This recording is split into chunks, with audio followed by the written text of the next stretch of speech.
Restaurant Unstoppable. What the most successful restaurateurs know that you don't.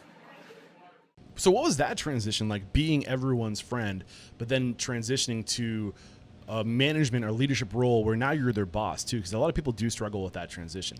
I got burned a couple times for sure. Yeah. And it takes being burned. What do you mean by being burned? You let your friend get away with something, or you cover for them when you're the manager and they're the cook, and then they screw you over and they didn't mise en place like they said they would, or they left something dirty and you think, oh, don't worry, that's my boy Isaac, can get away with that. Yeah. So it takes you learning that hard lesson. I also had problems telling someone older than me what to do. I was raised, respect your elders and be like that. And the chef actually said this famous quote, and I always love this quote. He says, hey, look, you having problems dealing with the older guy?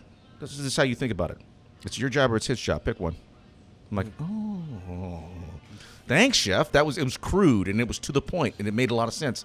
And I take that to this day. It's like, his job or mine? Well, that made it a whole lot easier, and I fired that dude. Yeah, well, it's right. I mean, it's hard to do, but you're right. Your job or mine. It used to be. It used to be. Now I could fire somebody and take a nap. So what has changed in you that has made it easier? Like, what's the dialogue in your brain look like?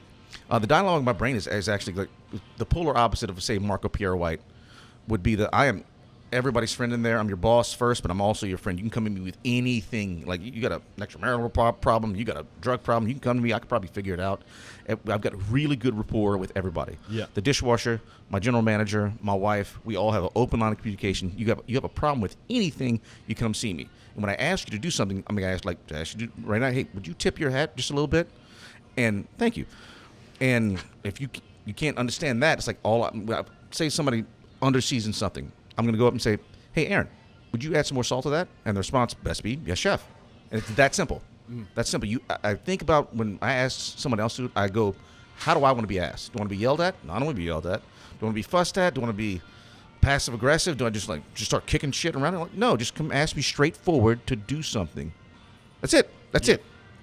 Got you. So, moving around Emeril's, like reflecting at that time, all these different experiences that you had, all these roles you had, what were the biggest lessons that you think you learned? I mean, you learned everything about your culinary career, mostly under this restaurateur.